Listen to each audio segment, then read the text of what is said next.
WhatsApp YouTube ഞാൻ പ്രക്ടസ് apps. അപ്പം ഇന്ന് നമ്മൾ വന്നിരിക്കുന്നത് ബിഗ് ബോസ് സീസൺ 6 നോറ എന്ന് പറഞ്ഞിട്ടുള്ള കണ്ടസ്റ്റൻറ്റ് ആളുടെ ലൈഫ് സ്റ്റോറി പറഞ്ഞിട്ടുണ്ട്. ആ ലൈഫ് സ്റ്റോറി ഫേക്ക് ആണെന്ന് പറഞ്ഞിട്ട് ഇപ്പോൾ ഒരാൾ വന്നിട്ടുണ്ട്. വേറെ ആരുമല്ല, ആളുടെ ഹസ്ബൻഡ് അല്ല, എക്സ് ഹസ്ബൻഡ് വന്നിട്ട് ആ ലൈഫ് സ്റ്റോറിയിൽ പറഞ്ഞിരിക്കുന്ന കാര്യങ്ങൾ പലതും തെറ്റാണെന്നുള്ള രീതിയിൽ പറഞ്ഞിട്ടുണ്ട്. ആ ലൈഫ് സ്റ്റോറിയിൽ പറയുന്ന ഒരു കാര്യം എന്താണെന്ന് വെച്ച് കഴിഞ്ഞാൽ ആള് ഓൺലൈൻ വഴി എങ്ങനെയൊക്കെയോ പൈസ ഉണ്ടാക്കി എന്നുള്ള രീതിയിലാണ് പറയുന്നത്. ഞാൻ ആദ്യം കരുതി എന്താണെന്ന് വെച്ച് കഴിഞ്ഞാൽ ഇൻസ്റ്റഗ്രാമിലൂടെയാണ് ശരിക്കും പൈസ ഉണ്ടാക്കിയത് എന്നുള്ള രീതിയിലാണ്. ഇൻസ്റ്റയിൽ ആഡും കാര്യങ്ങളും കൊളാബൊക്കെ ചെയ്തിട്ട് പൈസ ഉണ്ടാക്കുന്ന കാര്യമില്ല, ആ രീതിയിലാണെന്നാണ് ഞാൻ വിചാരിച്ചത്. പക്ഷേ ആള് ആ ലൈഫ് സ്റ്റോറിയിലെ ഇടയിൽ സ്ട്രീമിംഗ് എന്ന് പറയുന്നുണ്ട്. അതായത് സ്ട്രീമിങ്ങിലൂടെയും ആള് പൈസ ഉണ്ടാക്കി എന്ന രീതിയിൽ പറയുന്നുണ്ട്. ഇൻഫ്ലുവൻസിങ് ചെയ്തിട്ടും സ്ട്രീമിംഗ് ചെയ്തിട്ടും എനിക്ക് ഒരുപാട് എമൗണ്ട് കിട്ടിയിട്ട് ഞാനൊരു വീട് എടുത്തിട്ടുണ്ടായിരുന്നു. എന്ത് സ്ട്രീം ചെയ്തിട്ട്? ഞാൻ അപ്പോൾ വിചാരിച്ചത് ഗെയിം സ്ട്രീം ചെയ്തിട്ട് എന്നാണ്. പക്ഷേ ഇതല്ല, ഇത് വേറെ ഒരു സൈറ്റിലാണ് സ്ട്രീം ചെയ്തിരിക്കുന്നത്. അതേത് സൈറ്റാണെന്ന് ചോദിച്ചു കഴിഞ്ഞാൽ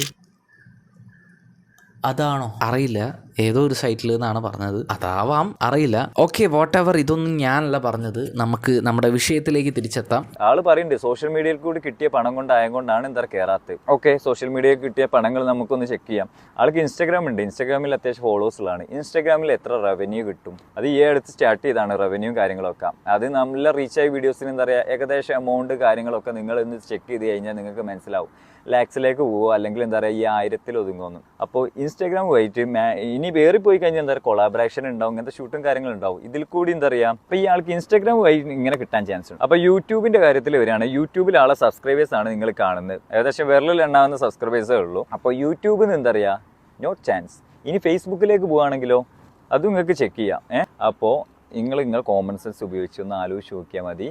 ഏത് ആപ്പിലൂടെയാണ് ആൾ എന്താ പറയുക ഈ ഏണിങ്സും കാര്യങ്ങളും ഉണ്ടാക്കിയത്? സ്വന്തം ഉപ്പം വീട്ടിൽ കയറാത്തതും ഞാൻ എന്താ പറയുക ഈ ആപ്പ് ആക്സെപ്റ്റ് ചെയ്യാത്തതും ഏത് ആപ്ലിക്കേഷൻ ആയിരിക്കും? നിങ്ങൾ എന്നെ ഒന്ന് ആലോചിച്ച് നോക്കിയാൽ നിങ്ങൾക്ക് അതിനുള്ള ആൻസർ കിട്ടും.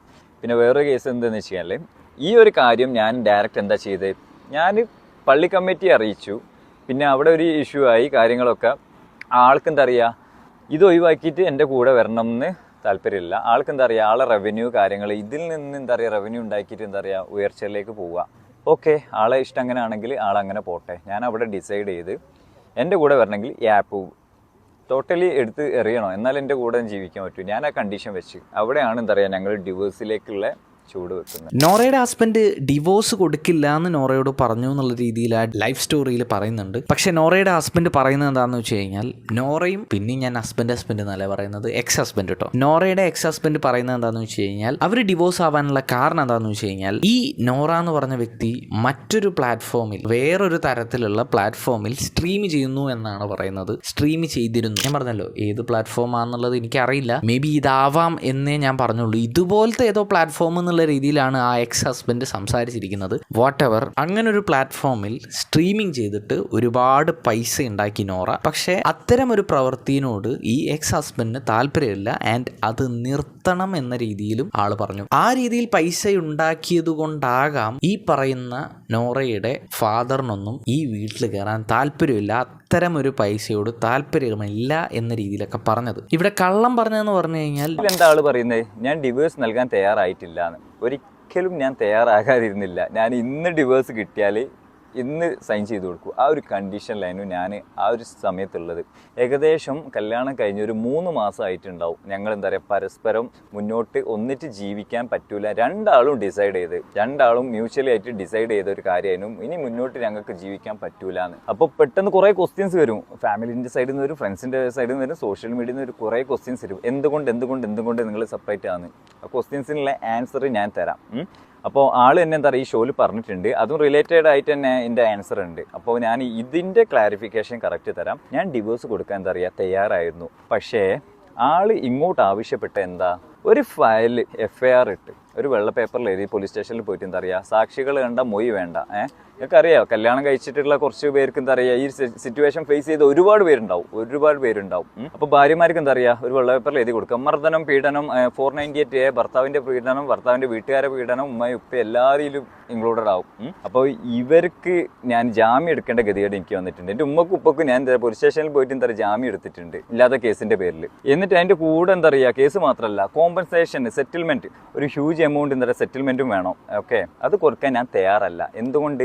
ഞാൻ ആളോടൊന്നും കാട്ടിയിട്ടില്ല എന്ന വ്യക്തമായിട്ടുള്ള ബോധം എനിക്കുണ്ട്. അതിനുള്ള ഒരു എവിഡൻസും ആളെ കയ്യിൽ ഉണ്ടാവില്ല. എന്താണെന്ന് വെച്ച് കഴിഞ്ഞാൽ ഞാൻ എന്താണെന്നും ആരാണെന്നും എന്നെ അറിയുന്നവർക്ക് നല്ലോണം അറിയാം. ഞാൻ വെറുതെ ഒരു പെണ്ണിനെ എന്താ പറയുക കല്യാണം കഴിച്ചുകൊണ്ട് വീട്ടിൽ കൊണ്ട് ഞാനിപ്പോൾ ഒരു കല്യാണം കഴിച്ച് ഞങ്ങൾ സന്തോഷമായി ജീവിക്കുന്നുണ്ട്.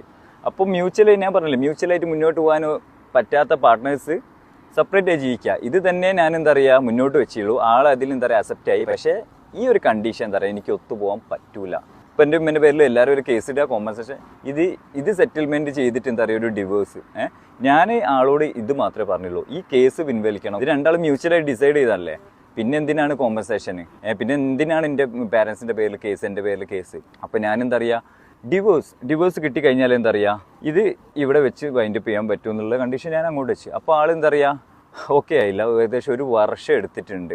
ആള് ഓക്കെ പറയാം, ഓക്കെ എൻ്റെ കയ്യിൽ നിന്ന് കോമ്പൻസേഷൻ കിട്ടൂല എന്ന് മനസ്സിലാക്കിയപ്പോൾ ആളെന്ത് ഓക്കെ മ്യൂച്വലായിട്ട് ഡിവോഴ്സ് ചെയ്യുക. അത് അങ്ങനെ തന്നെ ക്ലോസ് ചെയ്യും. നോറ ആക്ച്വലി നമ്മുടെ ബിഗ് ബോസ് എന്ന് പറഞ്ഞ പ്ലാറ്റ്ഫോമിൽ ഇതൊന്നും എക്സ്പ്ലെയിൻ ചെയ്തില്ല, വളരെ ചുരുക്കിക്കൊണ്ട് ആള് തന്നില്ല എന്നുള്ള രീതിയിലേ പറഞ്ഞുള്ളൂ. പിന്നെ അതുപോലെ തന്നെ അച്ഛൻ എന്തുകൊണ്ട് ഇഷ്ടപ്പെട്ടില്ല എന്ന് പറഞ്ഞപ്പോൾ ആൾ കുറച്ച് ഓർത്തഡോക്സ് ആണ് എന്ന രീതിയിലേ പറഞ്ഞുള്ളൂ. എന്തുകൊണ്ടാണ് കറക്റ്റ് ശരിക്കും ഇഷ്ടപ്പെടാത്തത് എന്നൊന്നും പറയുന്നുമില്ല. മാത്രമല്ല എവിടെയും അച്ഛനെ കുറ്റപ്പെടുത്തുന്നില്ല. ഇൻസ്റ്റഗ്രാമിലൂടെ പൈസ ഉണ്ടാക്കിയിട്ട് അച്ഛൻ ഇഷ്ടപ്പെട്ടില്ല, അത് അച്ഛൻ്റെ കുഴപ്പമല്ല, അവരങ്ങനെയാണ് വളർന്നു വന്ന് ആ ഒരു രീതിയിലൊക്കെയാണ് സംസാരിക്കുന്നത്. അവിടെ ഒന്നും ക്ലിയർ ആയിട്ട് വ്യക്തമായിട്ട് പറയുന്നില്ല. സോ എക്സ് ഹസ്ബൻഡ് പറയുന്നത് ഏകദേശം സത്യമാണ് എന്നൊരു തോന്നലുണ്ടാക്കുന്ന രീതിയിലാണ് നൗ ഇത് പോകുന്നത്. വാട്ട് എവർ ഏത് രീതിയിൽ പൈസ ഉണ്ടാക്കിയാലും നിയമപരമായിട്ട് അല്ലെങ്കിൽ ലീഗലായിട്ട് ഏത് രീതിയിലും ഓക്കെ ആയിട്ടുള്ള ഏത് രീതിയിൽ നിങ്ങൾക്ക് പൈസ ഉണ്ടാക്കാം. പക്ഷേ പ്രശ്നം എന്താണെന്ന് വെച്ച് കഴിഞ്ഞാൽ ഈ എക്സ് ഹസ്ബൻഡ് ഡിവോഴ്സ് തന്നില്ല എന്ന് പറയുക, അതായത് ഒരു ആളത്ര ശരിയില്ല, ഒരു ടോർച്ചറിങ് ഹസ്ബൻഡ് ആയിരുന്നു, ടോക്സിക് ഹസ്ബൻഡ് ആയിരുന്നു എന്നൊരു ഇമേജ് നിങ്ങൾ ഉണ്ടാക്കി കൊടുക്കുന്നുണ്ടെങ്കിൽ അവിടെ ശ്രദ്ധിക്കണം എന്നതാണ് എനിക്ക് പേഴ്സണലി പറയാനുള്ളത്. ഇപ്പോൾ പലരും ഈ എക്സ് ഹസ്ബൻഡിന് ഒരു ഹെയ്റ്റ് കൊടുക്കുകയാണ്. അപ്പം അത്തരമൊരു സാഹചര്യത്തിലേക്ക് നിങ്ങൾ ഒരിക്കലും കൊണ്ടുപോകരുതെന്നാണ് എനിക്ക് പേഴ്സണലി പറയാനുള്ളത്. എന്തായാലും നോറയുടെ സൈഡ് നമുക്കറിയണം, അത് ഈ അടുത്തൊന്നും എന്തായാലും അറിയാൻ പറ്റില്ല. ഇനിയിപ്പം ബിഗ് ബോസ് ഇതറിഞ്ഞ് ബിഗ് ബോസ് അതിൽ ഇടപെട്ട് ലാലേട്ടനൊക്കെ നൈസായിട്ട് അവരോട് ചോദിച്ചതിന് ശേഷം നമുക്ക് സത്യം പറഞ്ഞു കഴിഞ്ഞാൽ ഇതൊക്കെ അറിയാൻ പറ്റുള്ളൂ. ഓക്കെ, അപ്പം ഇന്നത്തെ വീഡിയോ ഇവിടെ അവസാനിപ്പിക്കേണ്ട സമയമായിട്ടുണ്ട്. നമുക്കിനി പുതിയൊരു വീഡിയോ ആയിട്ട് കാണാം. അതുവരെ